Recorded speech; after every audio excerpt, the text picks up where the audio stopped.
Yeah. Yeah.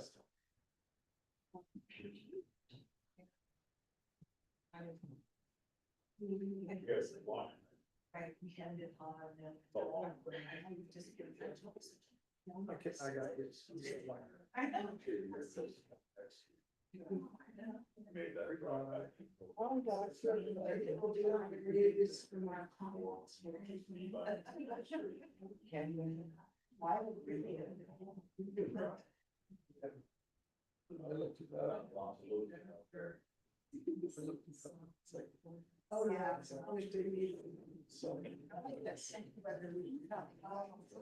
Weeks ago.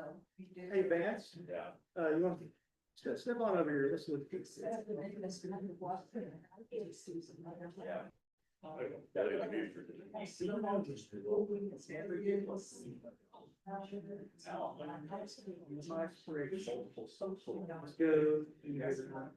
I just want to be able to compare apples to oranges. Absolutely. Or apples to apples. Yeah, don't worry. There's no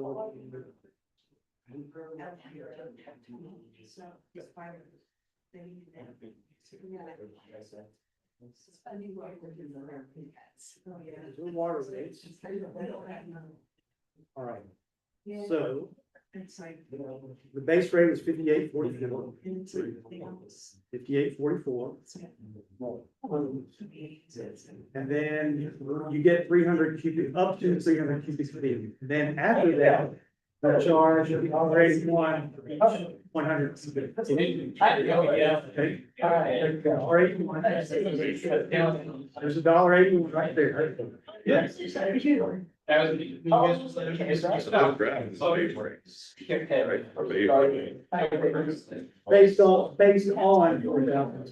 yeah. Right. That's stupid. So this is that. 500.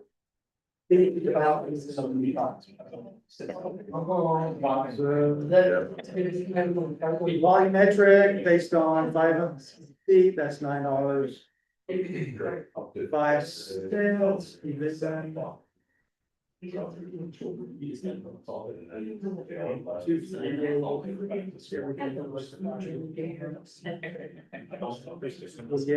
by 100. They're still talking 23. That gets you 80%. Then you add the base. And then your water is 68. Then they have $15 max water line debt. Surcharge. So add that, you have a $5 water main.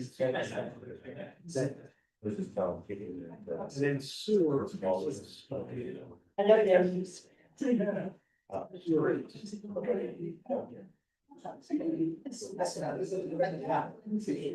So. First version residential 17. 72.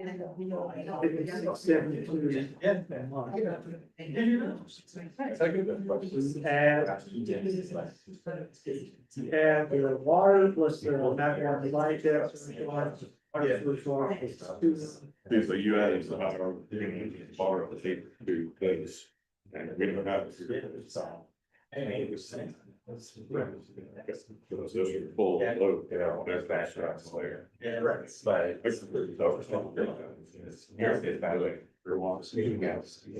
Yeah. I think that's the other thing. No, because. We have that. So if we took out half of the light, then water.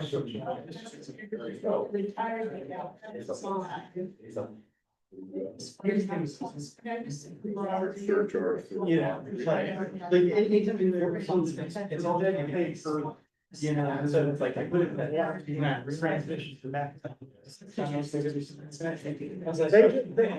just itemize it out, separate it out. Don't separate out. Like 3 hours. Sure.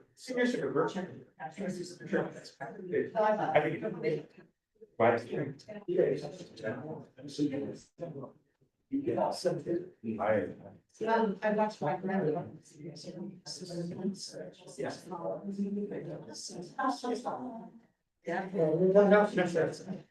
Jeremy, ready? Yes. Alrighty, everybody, I'm gonna call the meeting to order at 6:34 PM.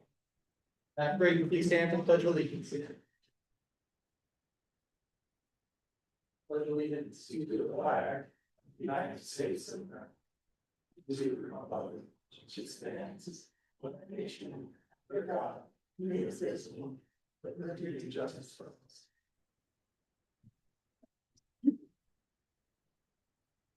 All right, so we do have a quorum. We have 3 counselors in person and then 1 on Zoom, and we have 2 excused absences. And then, so before we really get started, I wanted to thank everybody for being here tonight. This is a very important topic, it's something that we've been talking about for years when it comes to water infrastructure, water billing, sewer infrastructure, sewer billing. Ever since I got on council in 2022, it was like the first thing that we talked about. And it's just continued to be a really, really big topic because it is so important to our town. So, town halls like this are really important to have because there's a lot of history to this. There's a lot of, nuance when it comes to infrastructure, to the billing, et cetera. And so the goal tonight is to really, answer any questions that you have, hopefully peel away some of the ambiguity, and then, just make sure that we are being as transparent as we can be. So it's gonna be a pretty free-form town hall. Our city manager, Jeremy Caudle, is going to have about a 5 to 10 minute presentation, and then we'll open it up for Q&A. So, this could be very conversational. It's not gonna be a lecture. We're not gonna be talking at everybody the entire time. We really want it to be a dialogue. To me, that's a very small town thing, right? Is to have that conversation, have that dialogue, and it's to be that community. I'm not a professor, right? So if you have a question, when we get to the Q&A, please feel free to raise your hand. Jeremy will call on you. And if you'd like to, you're welcome to come up to the podium. If you'd rather, you're welcome to stay in your chair. It's a pretty small room. We can hear everybody. No need to break out the mics. So whichever you prefer, when we get to that, we'll be here for as long as you have questions. So, if we get an hour and a half into it and all the questions are answered and all the opinions are voiced, then we call it good. If we're here 3.5 hours, we'll be in these seats. So, we'll be here for as long as you need. So without any further ado, I'll go ahead and turn over to Jeremy for his presentation and we'll kick things off.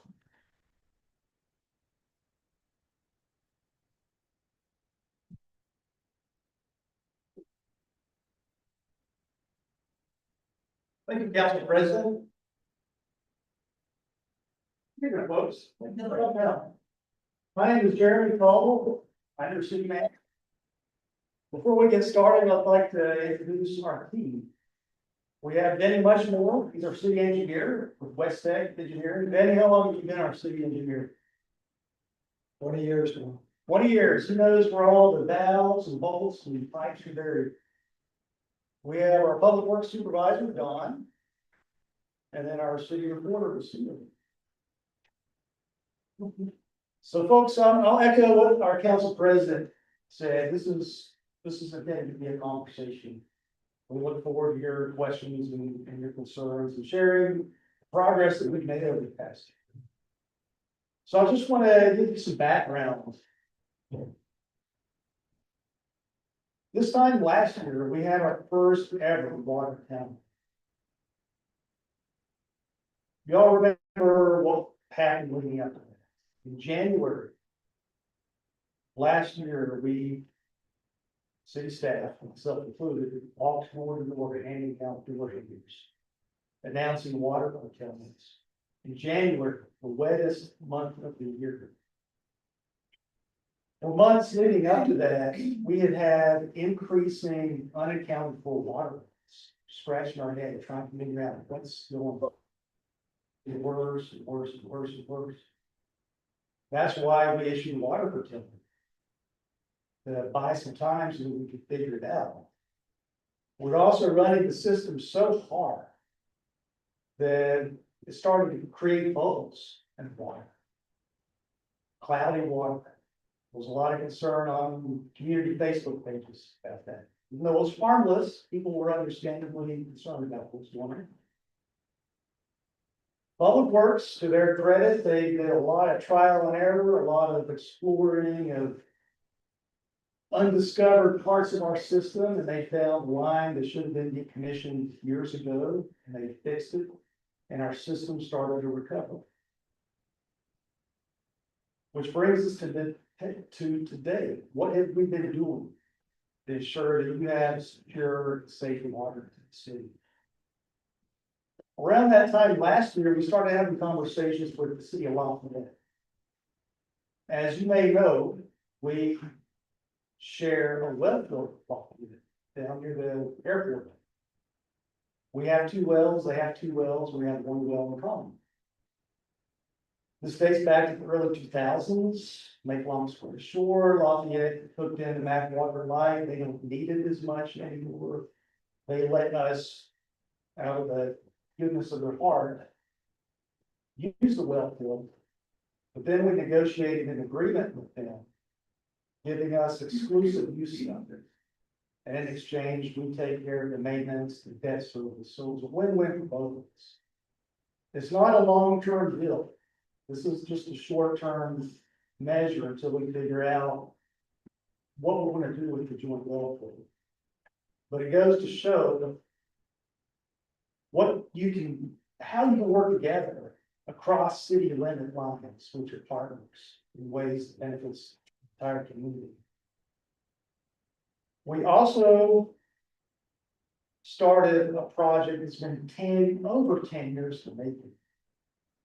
Over a decade ago, the city bought the Fisher Farms property. So headed out Ferry Street on the Mag. That farm on the right. We've had that for over a decade. The idea to activate 4 wells on it. And funding has been a barrier. In summer last year, we obtained grants and low interest loans due to permitting and study to determine what it's going to take to get those wells up to standards.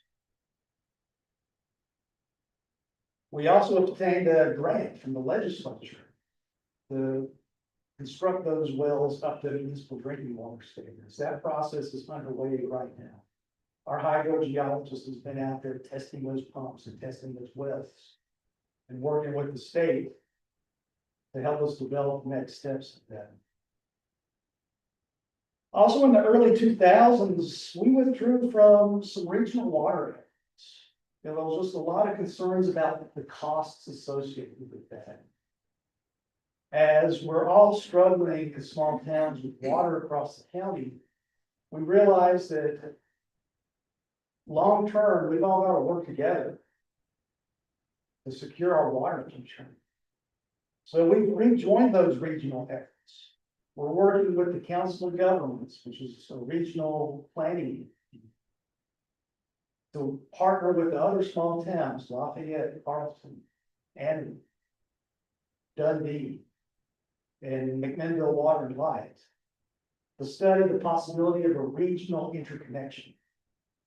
There's no cost to us for this study. The Council of Governments got the grant to do it. The only cost to us is our staff time. We're also looking at some funding to develop a long-term plan for all of the options on the table. The joint well field, what do we want to do with it? Buy Lafayette out? Do we just sell it and figure something else out? If so, how do we make that work? Do we pursue a long-term regional water time? McMinnville Water Light. If so, how can we afford it? How do we make it work? How do we take care of some of the deferred maintenance on our system? We have a water main transmission about 5 miles out of 10, kind of going up in the mountains. That water main transmission is almost 100 years old. If we could repair that, our consultant estimates we could get about 10% of our maximum production capacity back. It's like giving yourself, those apps where you cancel all your subscriptions? And it's like giving yourself a $20, $30, $40 raise every month. That would be the impact here, so if we could plug those leaks in that old line. We did a water loss audit last year. Without that watershed loss that I just mentioned, our total system. Water losses, those are leaks throughout the system that we don't know about. That'd be about 2% of our total water usage, which is pretty darn good. Don and his crew have an outfit that comes out every year that examines our entire water pipes, find leaks and to fix it. And Don and his crew are very quick on getting out to fix leaks when we find it. Lastly, we're strengthening our public works team. We've had team members in the process or recently earned certifications. We're creating a career pathway for our operators so that they're motivated to continue getting those certifications, the training and the learn and the cross training. Our staffing is down in the public works department by 1 employee. It's been that way for about 4 years. As we work through the budget process, we're going to look at adjusting their staffing so that they have people that can rotate on call and not having to do that every weekend so that they can have more time for themselves and families. They can spread out the workload. We're also achieving efficiency, we're saving money. We had a contract that was costing us about, what was that cleaning contract, $80,000 a year? Yeah. $80,000 a year. We canceled it, brought somebody on board who can do it for $20,000. We're looking at some new equipment that can help us be more effective. There's what's called a sounding device. It's like a stethoscope that you put up the ground your leaks. You get John and his team will go out there proactively and find things and fix it. And then something else that's a big deal is we have a great big old backflow. Not a lot of small towns have it. So when there are leaks, they can go in and suck that water up and get in the hole.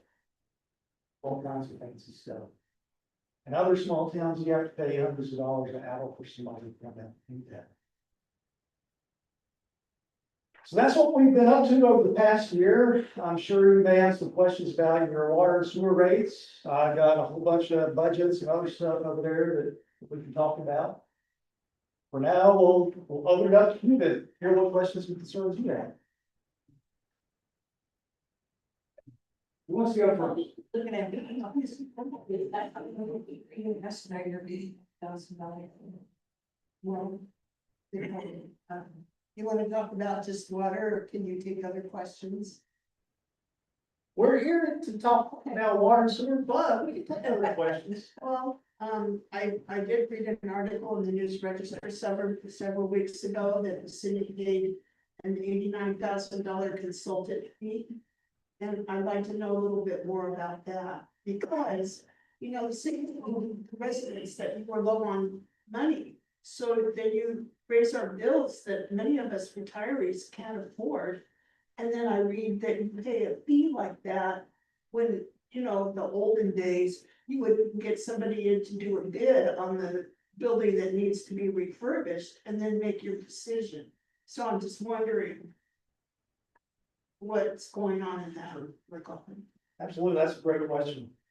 So in case you weren't aware, the city in December had some flooding in our city hall basement, had about 6 inches of flooding.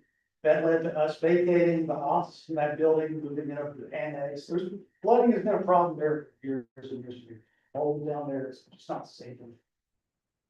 This time, around this time last year, we sold 12 lots, 12 remaining lots for the Dayton Villages subdivision. So those, as you're going down Ferry Street on the right out of town, those are those new houses. The city sold that for affordable housing units. We have some enforceable covenants to make it affordable, which means they're required to keep it below a certain value. So we sold those lots. We netted about $300,000 for that sale. Could you sell them to? We sold it to community home builders, and then community home builders turned around, they sold it to their clients. Are they gonna build on it? Yes, construction's underway right now. Where's it at? Dayton Villages, what street is that on there? It was right past Center Mark, yeah, on the right. It's kind of tucked in there, off of Center Market, or right past Center Market. And there'd be great. So we sold property. We took that money and we put it in what's called the building reserve fund. So that money is segregated. It doesn't touch my pay, it doesn't touch the water plant, it doesn't touch the sewer plant, it's just for the building. So we're using that for our city hall and library project. And we're using that money to hire a consultant. And we did go through a competitive process. We had 9 people who wanted to work with us on that. So we got some competitive bids on it. We selected a company that's done a lot of municipal facilities studies and conditions analyses. And we wanted to do the facility analysis because we're potentially looking at this building and we want to get an idea of what all it's going to take to get it up to standard. Thank you. Sure. So do you plan on raising our water rates again? Because, I mean, as we're all sitting here, I mean, the seniors on very strict budgets, and I'm telling you, the $150 a month for my water for one person is killing me. You know, I mean, and then I found out, you know, when I went to City Hall to pay it, it's like, oh, we only have 904 accounts that are paying for water. So is that included in the $8 million that you guys took a loan out on, or how does that work? Can you break the budget down for us, like, you've got 902 families or, you know, participants, what does that amount to every month? And then how that budget is broken down, like what's getting paid, what monies are going out, what monies are being set aside for loans and stuff like that. Like the system as a whole. Pretty much, I mean, you've got 902 people. More, Yeah. Yeah, 150 for water. Yeah. That's not, so is that, those 904 accounts, are they the only ones paying on that $8 million loan that you took out for the bridge? That's correct, but they're not all single family residences like we had. We have a lot of singles though, a lot of singles. Yeah, right, as your businesses pay more Oh, for yes, it theirs. is. Yeah. And when that hotel comes in, is there gonna be enough water, or our solar group gonna do something to help facilitate more water? Danny, Don, you want to take that? Sure. Well, you know, when the hotel gets built, anytime new construction occurs, they have to pay what's called the system development charge. Which is. There's 2 parts to a system development charge. One. In broad terms, let's say half of it is to pay for needed for their impacts on the water system, water sewer, storm drain system. That are the impacts from their new development. So essentially, they're paying upfront for what their impacts are on the system. Are they And getting? then the other half of the SBC is for them to pay. Essentially, it's like a catch-up fee, to pay for the use of the system that's already in existence. Is the city giving them a tax break on their building and that type of thing? Not as far as I'm aware. I mean, the tax rates are not set by the city as far as I'm aware. No, there's no tax rate. But there is something called an SDC credit, which to add to what Denny mentioned is the SDC. The system development charge is what you pay as developer for your portion of it having to expand the system to serve. I just don't see how you expect 904 people or, you know, accounts to pay on an $8 million loan. Especially when the majority of them are senior citizens with, you know, a fixed income. And the prices of everything are going up. It's like, what do we do? Except for our salaries. Yeah. I mean, I know that's not the burden of the city either to take care of us, but it's a concern that we have to be able to live from day to day and month to month. So, I mean, are they gonna have another increase next year, the year after? I mean, it's gotten to the point where. You know, I mean, it's not affordable, it's not, yeah, it's not affordable, you know, and unfortunately. People don't recognize that until you become old people like us. Who are living on a fixed income. So, I mean, I think some way along the way, I mean, there should be a discount for seniors or something. That's, you know, available to help them out a little bit. I have some thoughts on that, and then I'm really curious to hear what the council has to say. So what I will say in response to rate increases. I can promise that there will not be an increase this year. Most likely there will be. And here's why. Our budget year starts July 1, June 30th. So in our upcoming budget year, this will be the first year that we start making debt repayments on the utility bridge. So we're likely going to have to increase rates to cover that. However, we did a pretty big increase in sewer last year. Probably have to do an increase in water this year. But as you know, we created a new public safety fee. I think we're going to be able to drop that. And then as we get through this increase, I believe you want to start seeing those rates level out. So when's the new rate increase going in? It would be, when do we do it this year? January 1st? I think it's kicked in February. January 1st, maybe. If we haven't started paying yet, then what's the increases that happened 2 years in a row then, if we haven't even started paying on the debt, and now you're saying that the increases are done. Now pay the debt, but what was the increases to begin with then? We had to put, according to the agreements in our debt, we had to set aside a certain amount of money, they call it debt reserve. And when you're looking at an $8 million loan, that's quite a bit of money. We also had some capital needs that we had to catch up on as well. Cause you're talking about a water shortage, I don't know about everybody else, I live alone, I can't even use what, the monthly limit. So I'm also trying to figure out, you just showed me on your computer where the other towns have a base limit that's lower than this town. So in a sense, to conserve water, it doesn't pay me to conserve. We're talking about 900 people, a lot of them seniors, turn on the faucet, walk away for 5 minutes. So wondering about that balance, to keep, that like Lafayette is 300 cubic feet compared to ours at 400. What is that, 400 gallons? And so you had to do an adjustment, right? Am I getting this correct? I'm not sure I followed this. Say it again. So our base rate. Uh-huh. And it seems like it's higher than what it needs to be. On our base rate, which was lower than all too.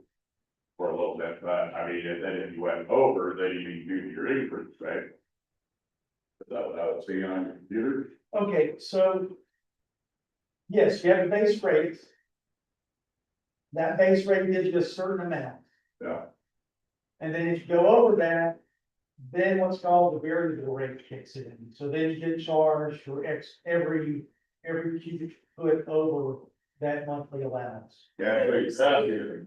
If you stay under, you should, This should just be the base rate. but if you stay under that, then it should be less. You shouldn't be charging us a base rate if we're staying under.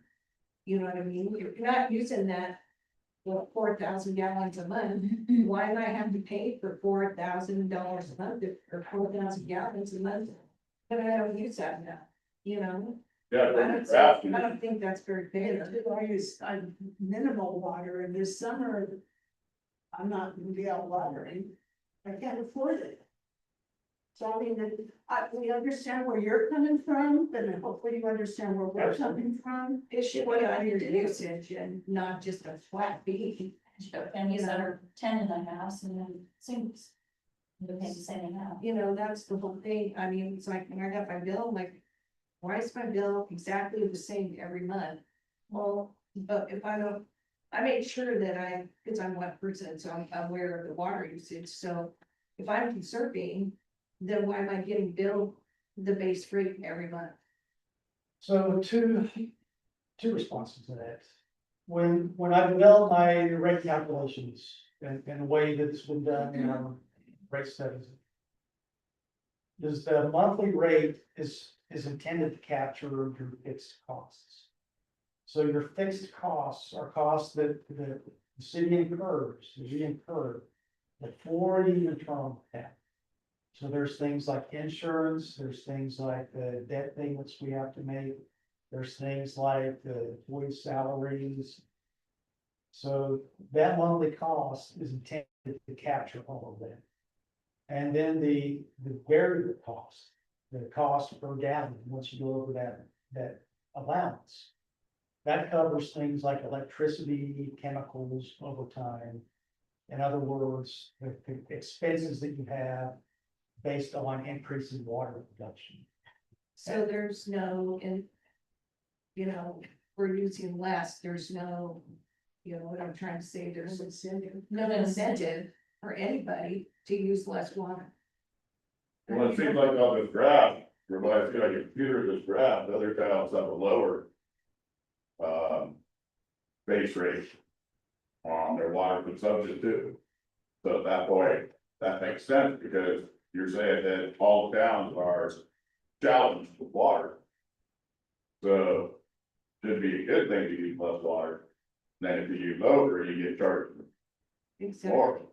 yeah. Sure. You know, So I it mean, puts less stress on the system. If we use less, but right now, with the calculations of 900 people and all these diabetes. They're not causing water waste by that. So that brings up the second point I was gonna make is. It's something that I've seen in other cities and that I did in the city where I was at before here. Is we did have a public utility assistance program. Where if you met certain guidelines, you did get like a 25% discount. So that is something that we could do here. I mean, PGE does that, you know, I mean, even if it doesn't help us, I mean, there's probably other seniors living on less. 300%. Exactly, you know, I mean, I really think that's a good idea, you know, truthfully, I mean, there should be something, I mean. It's obviously not your guys' fault that we have to live on a strict budget, but the thing is you guys should be able to do something to incentivize something. Not just for us, but it's not just retired, it's single people, you know, single parents, you know. And stuff, so I just don't see how 904 accounts have to pay for that $8 million loan, you know. What is the budget every month as far as money's coming in, money's going out? While I'm looking, I've been doing a lot of talking, Drew, maybe, so that cancer. Yeah, so, are you okay if I start? So there's a little bit of the historic context too. So one of the things when I first joined up here. I had so many questions about the utility of water infrastructure and water bill, because like I mentioned before, even then it was the hot button topic back in 22. And what was explained to me was that there was, and this is not intended to throw anybody under the bus, it's purely data driven. So there was a time period in the early 2000s where there were 0 rate increases whatsoever. So it was 2001 to 2007. And what that ended up doing, because even though we started doing marginal rate increases after that, it ended up compounding need. And so when we get to the 2020s, when, you know, prior city manager was here, different council at the time, you know, the big conversation was, when do we increase rates? Because there was a time, I think it was, I don't know if it's 22 or 23, Kitty, you may know better than me on this, but there was a time where we needed to do 2 or 3 different rate increases in a year to try to play catch up. And we pushed off the water increases for at least a year and a half. Because of this, you know, we all live in town too, right? And so, you know, it's one of those where we wanted to try to manage a soft landing on some of these. So first and foremost, throughout the years, over the last, 4 years at minimum, it's always been, where can we know that we have to do some of these increases, but how can we do it in ways that it is, delayed so that it's not around Christmas time? So that it's delayed so that it's, not around, X, Y, or Z different reasons. So this is something that, again, just to reiterate, has been first and foremost, has been a primary topic. And I'm really glad that we're getting these city town halls going again, because, and I wish that we did it back in 22 and 23, because I feel like now all of these conversations are really coming together and it's just one almost gnarled mess. Whereas if we started to address them farther back, I think we could have addressed them a bit more one at a time, because that suggestion is a great suggestion. I wish we thought of it 4 years ago. So the other piece of this is, I lost what I was gonna say. No, it was because it was also historic. No. Okay, I'm gonna turn it over to you two for a second. Katie, is there anything that you'd like to add? Oh, well, first and foremost, as much as it hurts, the city has to cover the cost. Whatever it costs to produce the clean water and get it pumped out, the city has to recover the cost. Otherwise, we have to take money from somewhere else, like parks. We don't mow the parks. This is why we are trying to do small, regular increases. We will need to increase costs every year, hopefully just a couple of dollars. But when the costs are going up all around us, we will go under if we don't pass them on. One bit of history I can tell you is that our base rate used to be 600 cubic feet. You talk about not any incentive to conserve. We have brought that down twice, I think. It is helping. But one of the big conversations we did have had to do with that bridge. In order to get the loan, and we absolutely had to have it, we had to agree to withhold money from people on a monthly basis. It just happened to go through the utility bill. We had to guarantee that we could make the payment. So $26 of what you're currently paying for sewer is designed to be the debt payment on that bridge. So we can make the payment. But we at one point, before we got into that $13 increase times two, we heard that we were charging the right amount. The people who said, you're charging exactly what you need to for water. But now we need to get into how can we more equitably charge sewer? Having everybody pay the same amount, whether it's one person or 12. That's a problem, and small towns seem to have trouble doing that. But I am hoping, I'm pretty certain we will be looking into that again.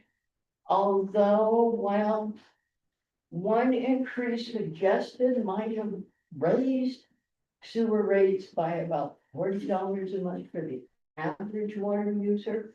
It wouldn't have dropped rates for the individuals.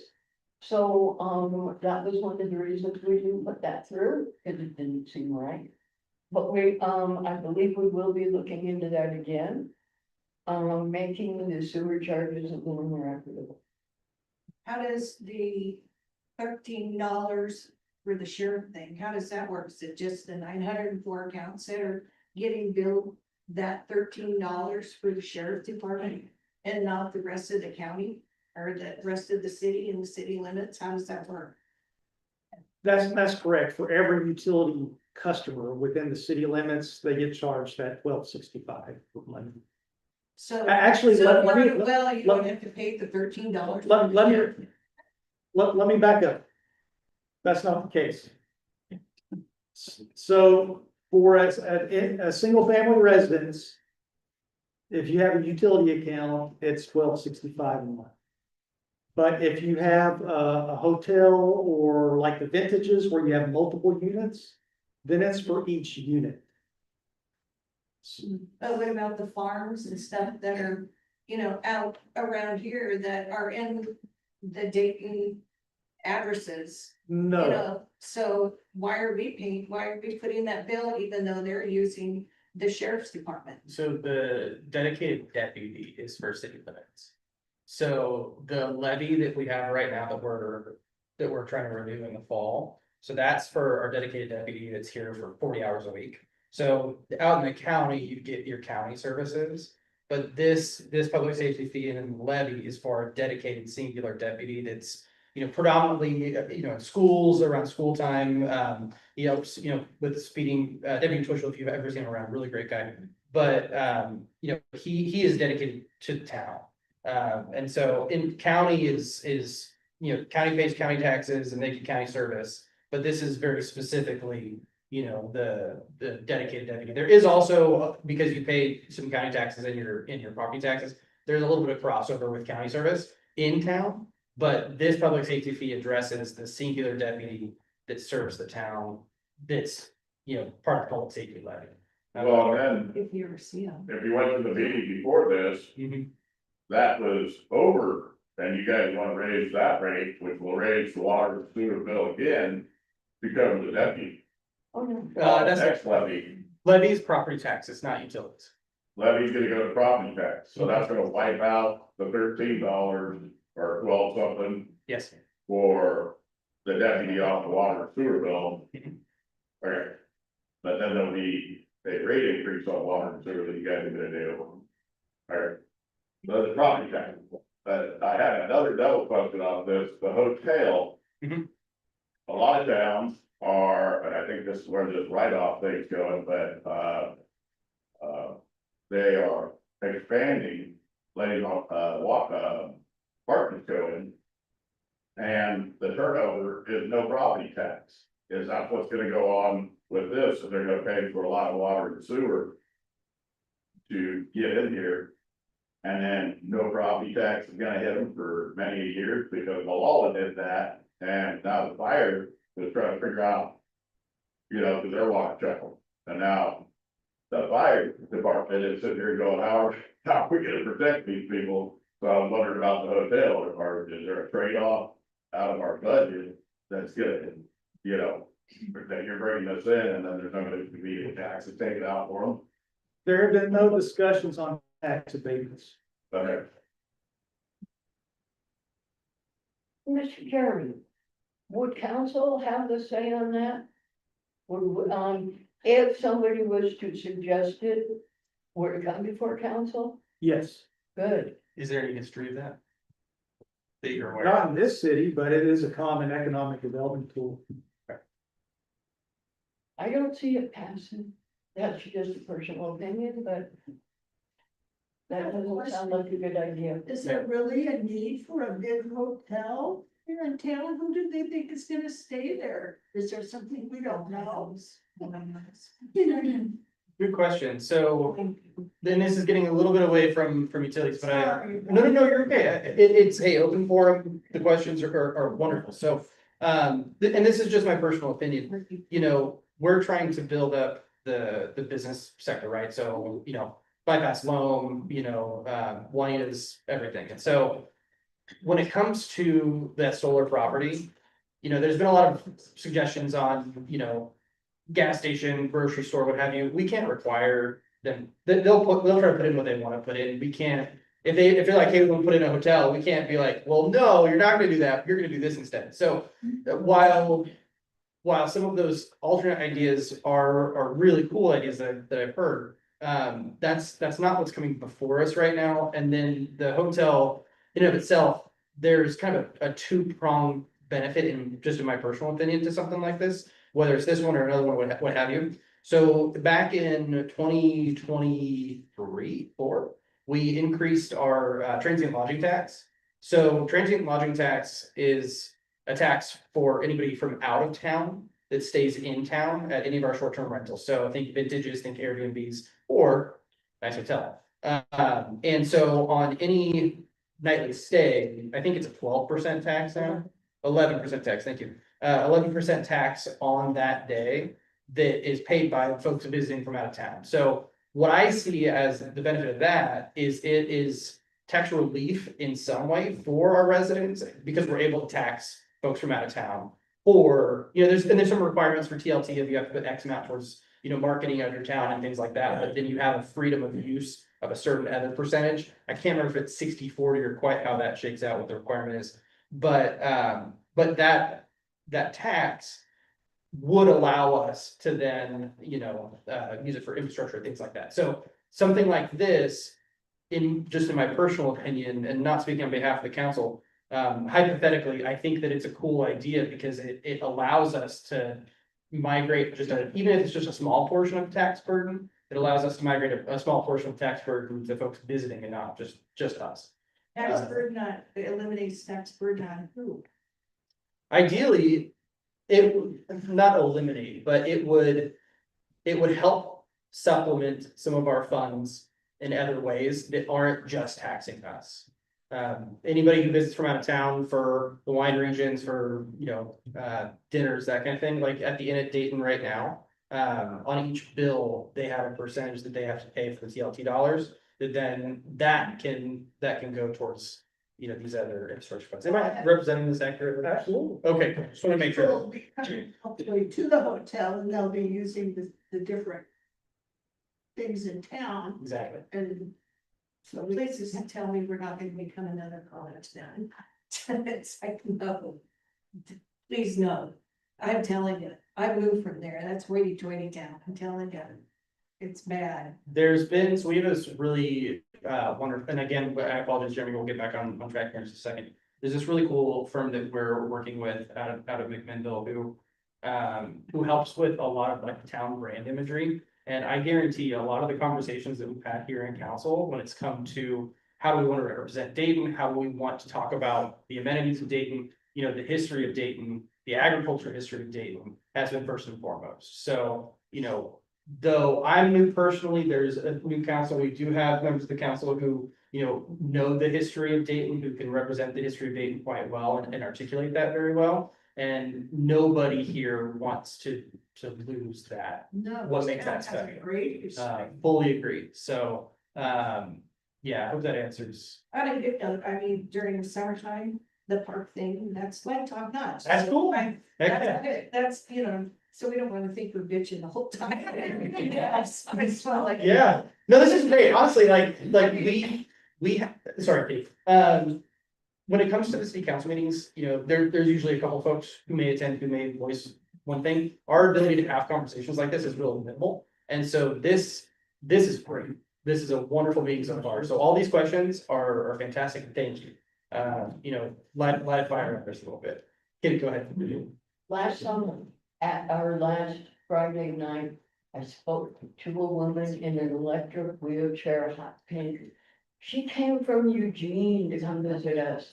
Yeah. That's part of what we're looking for.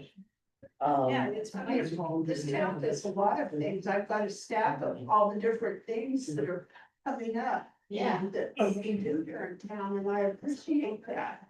It's just that our issue is that we have a fear of not being able to live every month. And I mean, I understand where the town's coming from too. Everybody's hurting. Yeah. And I guess it's a matter of working together. Sorry. Oh, no, you're fine. There doesn't seem to be any place to go. Yeah. It's not gonna get any better anywhere else. We only So have we're 30 gonna minutes. try to make this, the transient lodging tax does give us a little bit of spending money that isn't coming from the property taxes, cause that's. Offhand, the city's general fund, how much of a percentage is property tax? Versus, At least half, 50 okay, to 60%. so, yeah, all that money is accounted for in the streets and parks and, everything else. So this tourism, I'm not a big fan of crowds like that, but it appears to be where we need to go. Smart. Smart. How about you? I'll just kind of go back, kind of comment about like the water, the costs.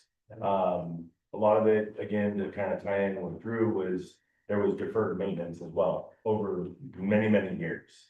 And so we've been slowly playing catch up. And with that, we're impacted with inflation as well. So the cost of pipe, the cost of the hourly wages are going up. So we're having to battle that as well, with trying to do it slow enough, but still keep up with it. And then the number one thing, you can ask Dawn on this one and manager, is safety. Safety is the number one concern when it comes to water. It's going into everybody's house. You have to focus on safety. Well, you know, if you could do the discount thing, if it's paid by the due date, that would be awesome. You know, for people over 65 or something, you know, it's like. There must be something. And those are good ideas that I think we should absolutely kind of start thinking about. Yeah, when we have full council, we should chat about that, sure. Yes, Bridget? Could I, well, go ahead. I do have one more thing I want to say, but I can wait if you want to go ahead.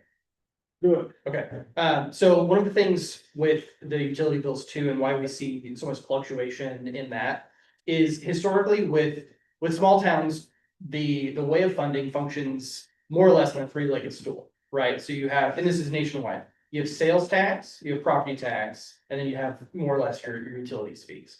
Now, in Oregon, we're functioning with a two-legged stool, so we don't have sales tax.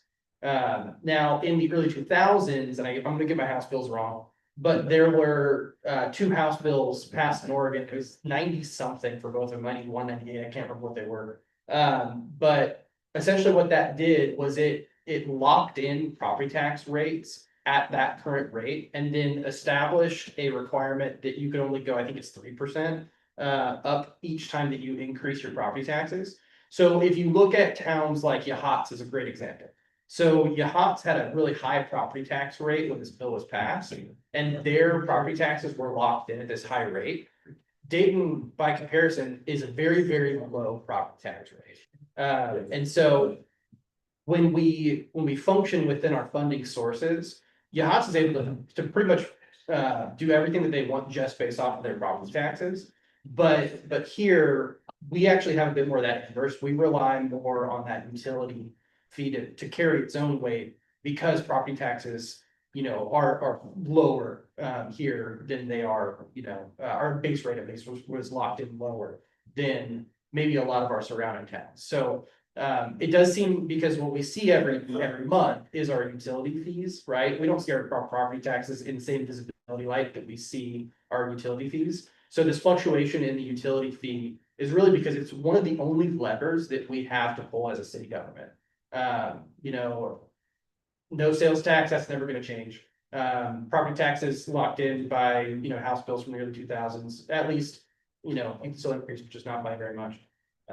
So utility fees are really what we're working with. So, you know, not that it helps, but hopefully the context at least of the levers that we have at our disposal helps a little bit. Because at the end of the day, we don't have any CEOs, we're not getting bonuses, you know, we're all here volunteering. We just want to make sure the town doesn't go under. That's the main help, but Like that. yeah. Jeremy? All right, our city recorder has crunched some numbers that I'm gonna share with you. So you remember just a few moments ago, we were talking about how many gallons you get just with the base monthly rate. So in Dayton, you get 200 cubic feet in that base rate. So 200 cubic feet is about 1,500 gallons. That's $51.31 a month. In Lafayette, you get 300 cubic feet at $58.44 a month. In Carlton, 500 cubic feet. Wow. So that's over 4,000 gallons right there. And that's $64.63 a month. And then in Amity, you get 276 cubic feet. Let's see how many gallons that is. 2,000 gallons. So yeah, I'll just crunch the number. Carlton's hooked up to McMinnville watershed. They are, but they're not, it's not turned on. It's not turned on, Oh, I heard that was out there. correct. That's, So in Amity, you get 2,000 gallons, it's $51.70, 7 cents a month. Something else too, we were talking about the tiers. And incentivizing people to use less. We're one of the few small cities that has 3 tiers, meaning that the more you use, the more gallons you use, the higher you get charged. You get ratcheted up into that tier. but it's cheap. It's not cheap, the tier is higher. Well, the base rate covers more than the tiers, because it's, what is it, $1.48 per 100 gallons in the tier, and it's that, well, I looked at it on the computer. What's my We're hand? actually at three seventy-five, I think. On the first tier for the cubic feet. After the 200 cubic feet allowance. Say, how much was that for 100 gallons on the first tier? $3.50. Double check.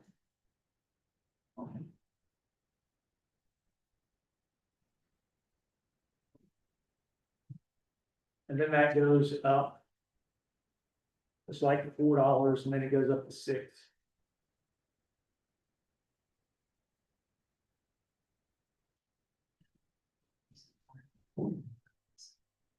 Okay. So tier 1, that's after the 200 gallons. That's $3.15. And then when does tier 2 kick in?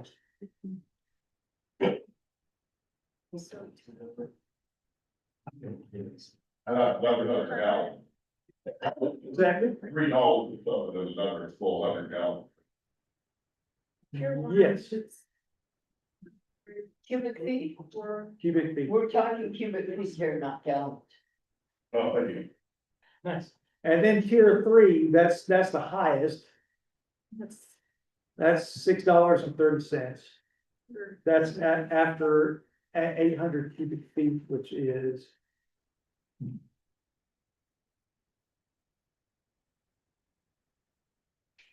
Almost 6,000 gallons. Yeah. Thank you.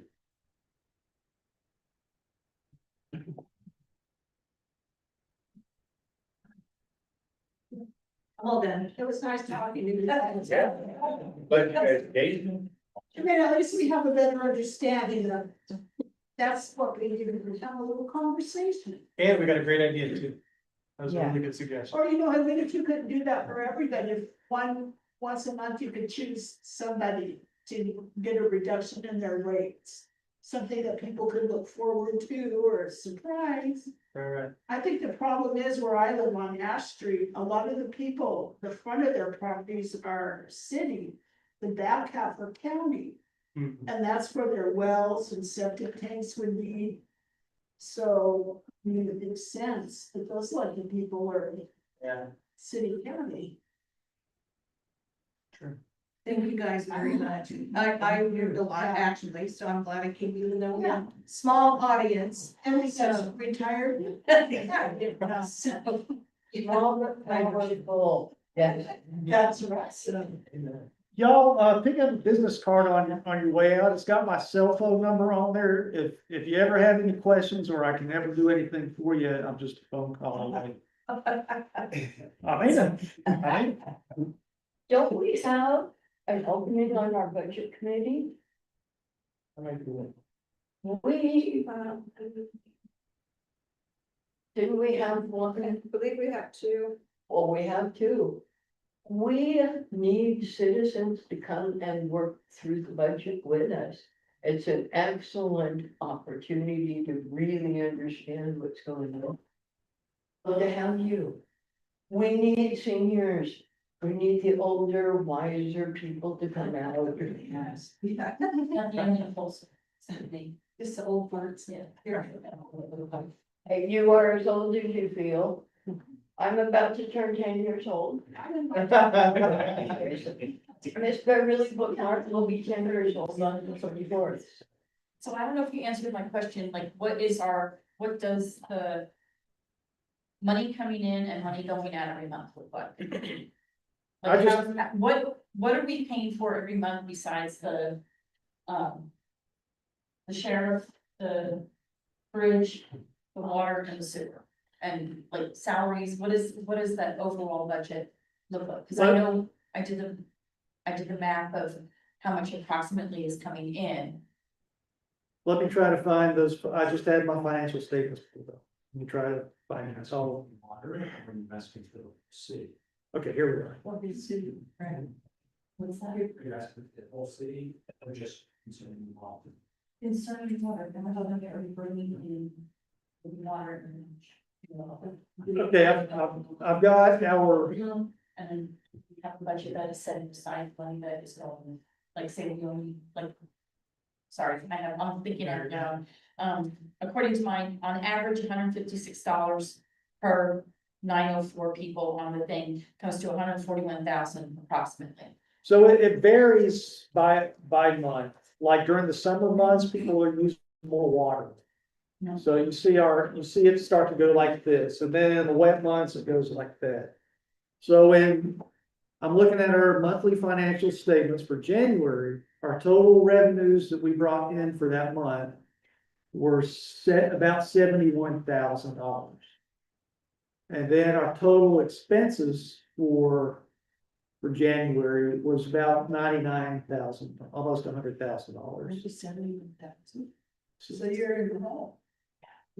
For that month, we were, but remember, once it starts to warm up, people want to use more water, and then you want to start to see our revenues go like this. That might not happen this year. People might not be watering. And have more than the That's others. a residential problem.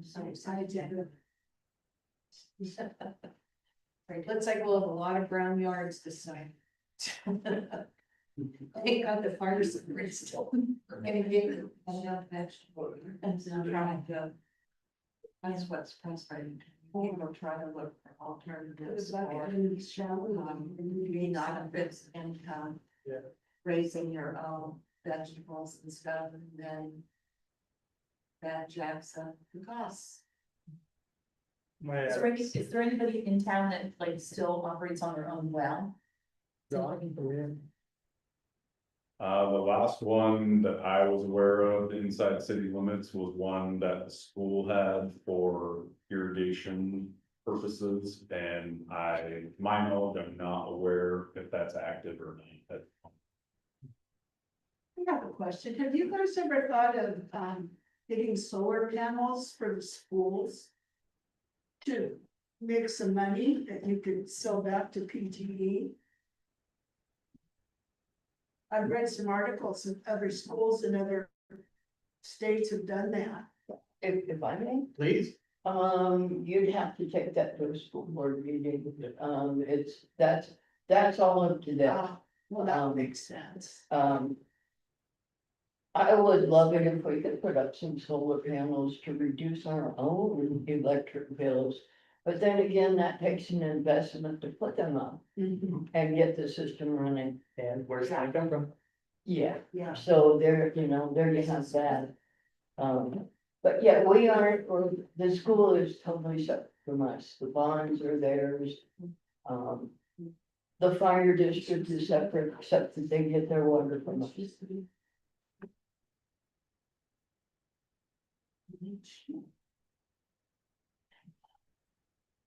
Mr. Jeremy. I've been functioning under an assumption and figures. I think I should confirm it. What we put on the water bill related to water and sewer charges can only be used to produce clean water and process the sewage, right? We can't take water bill money and use it for streets or parks, correct? Correct. Even that What is- you pay, part of what you're paying goes to the debt payments to pay for the bridge. Part of it is going to supplement the police levy, but everything else that is charged in water and sewer, that money can only go to producing water and sewer. And the pump station. How many residents are there in the? That's not.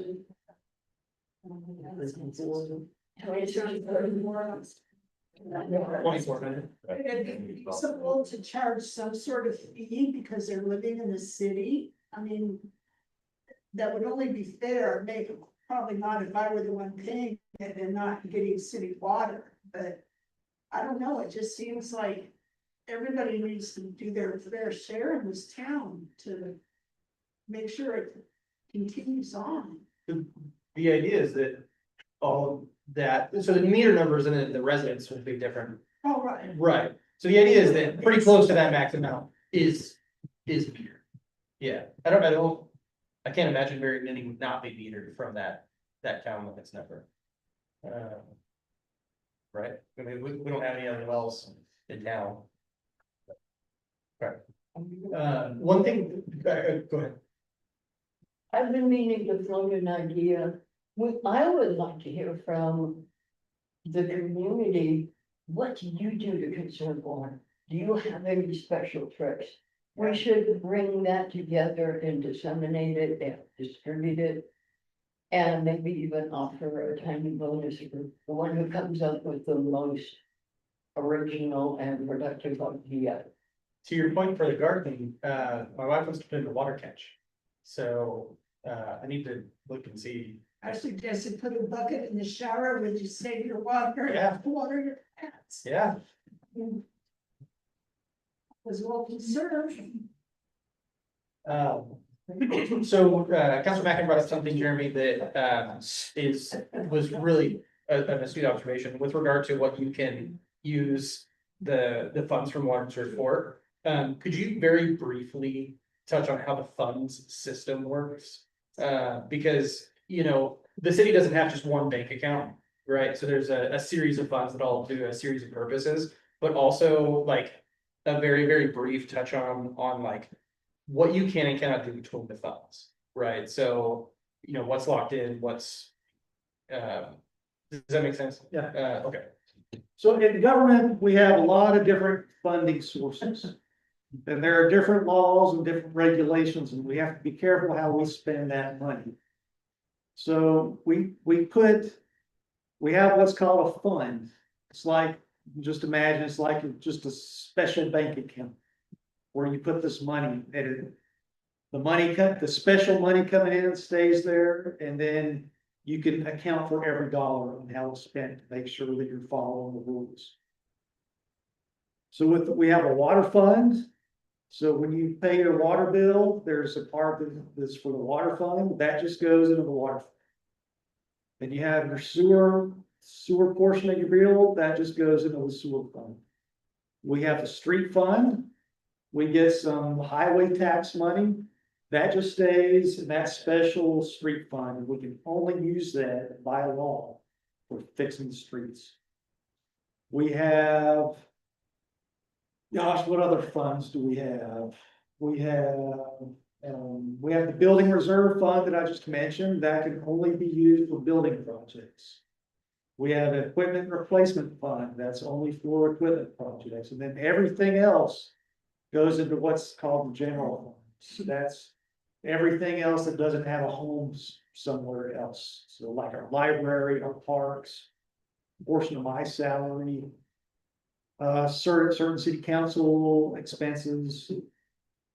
Our property taxes go into the general fund. And the state law is very strict on how you can and can't transfer money between the funds. Well, the idea is that, we can't take water money and use it for, something that is not designed. So it's some good checks and balances of accountability. Now, did you guys lay the city staff off one day a week? Like on Fridays? No. You want to talk about it? Oh, Okay, layoff, no, so it was a restructure of the work week, right? Okay, so the idea in today's day and age. As a small town, you'll make yourself as appealing as possible for a good workforce, right? And in today's day and age, a 4-10 schedule is seen as a very desirable work schedule. And so making the town appealing, in multifaceted ways, whether that's, and this is any town, whether that's, salary, whether that's, benefits, whether that's, you know, a work schedule, all of that adds up. And so, we did some studies earlier this year, that kind of seconded some of that perspective. And so we ended up transitioning to a 4-10 work schedule, for the most part, I think. So that, you know, that was seen as an added benefit of employment, so we can retain our excellent talent. Yes, Don. Just to be fully aware though, Public Works and with water sewer and all the stuff. We are still 24/7, 365. So if there's ever an emergency, whether the office is open or not, you can call. You can call City Hall and you can get the number from the automated system, or you can call non-emergency YCOM. They dispatch out whoever's on call from Public Works and we're on it, so. Well said. Well said. Thank you, Don. Appreciate it. Well, okay, and as we learned at our public safety town hall meeting, even though we have the deputies specifically 40 hours a week, we have county sheriff or deputies available to us 24/7. So we're actually, our public safety levy gets us more than just that one deputy. We get a lot of talent and extra this and extra that, a whole lot more coverage. Yeah, I agree, we need somebody in town, who just control the speeders on various streets. Yeah. Oh my God, terrible. And that's, hey, I live right on Ferry, I got you, but, you Even know. on Ash Street, it's like, people, I live in that mobile home right there. Yeah, And you can hear them come from the store, and it's like, I call it the Dayton Daytona, yeah, because that's exactly what it is. You generate a lot of revenue by Yeah. getting out to events. we don't get actually very many dollars on tickets, that's a whole other conversation. The Dalmatian in the window. And some of that too, like, there's been a lot of really good work done on like the transportation master plan, the park master plan, things like that in the last year, multiple years from start to finish. And like in the transportation master plan, the speed limit going, you know, Ferry west is addressed in there, like. There's a lot of that, you know, because we did like different community meetings and things like that, so a lot of that feedback is accounted for. And I've talked to the sheriffs about it Yeah. every time I see them, and I'm like, hey, if you sit on Ferry Street, you make your quota. Yeah. You know, and guess what? Never see them there. There's no place for them to sit, I've asked. There is no place they could legally sit. I've offered my driveway and they can't see from it. Yeah, There's no well, place. There's no place on Ferry Street. yeah, they need to be out on. They can sit right where the water tower is right there. There's a little back end right there. Yeah, So. actually, I did see him sitting there in that exact spot. I saw him sitting there on, I'm not gonna say it on a public forum. well. There is no. No. But yeah. Pop myself. Cool. I'm like, oh, the one day I forget, it's like sitting there, yeah. I know, so, but, all right, well, I'm done here personally, so you guys, thank you very, very much, really appreciate it. Oh, okay. And, Thank you you. did a great job, you're sitting there a lot, Thank so, you. I wish more people was nice talking to you, you know, but, and we appreciate the job that you guys do for us. Thank you. Cool, thank Thank you you. very much. And have, Go ahead. I'm done. no, I don't, somebody else. Oh, I was gonna see if Judy had any questions, but no, you're good. Go ahead. Oh, yeah, I was gonna pull the I ring. have no question, I just, you know, but thank you guys for doing what you're doing and having a town hall, giving people a chance to come and have a conversation. I think these ladies in front of me asked the questions that I see on Facebook, you know, community Facebook page. There's not as many people that are on that Facebook page complaining about this issue that are here tonight. Perhaps they're all on YouTube watching it. Yeah, Making their own hopefully. Yeah. Yeah. One of the things I will say is when we do see social media language, Hmm. it's us versus them. Hmm. And how them wanna tax us to pay their salaries, and I think you've done a good job today explaining how that doesn't work that way, number one. And number two, the people that are our council members are us, citizens that were voting to serve in this capacity, You guys have a hard job in terms of helping make things stable here, and I think that your answers tonight have shown that. I mean, you guys have asked some great questions, and you don't beat the fire, or the usual way. And you guys are, I just want to appreciate that. Thank you, appreciate that, Judy. In the back, any questions, my friend? No, sir. You got it. I was gonna ask about you were mentioning getting citizens involved with budgeting. When does that mean, or how do we get involved? That is a great question. First and third Mondays in May. There is an application on the line that you can fill out. I didn't, The first Monday in May and the third Monday in May. There is an application you can fill out online. If you have the app or you go to the website. Or call City Hall, they'll walk you through it. I mean, you can fill out an application. It's a wonderful experience. I have an accounting background, but I'll tell you, I learned more on the budget committee than I did on several years of the planning commission. Everything the city does is managing money.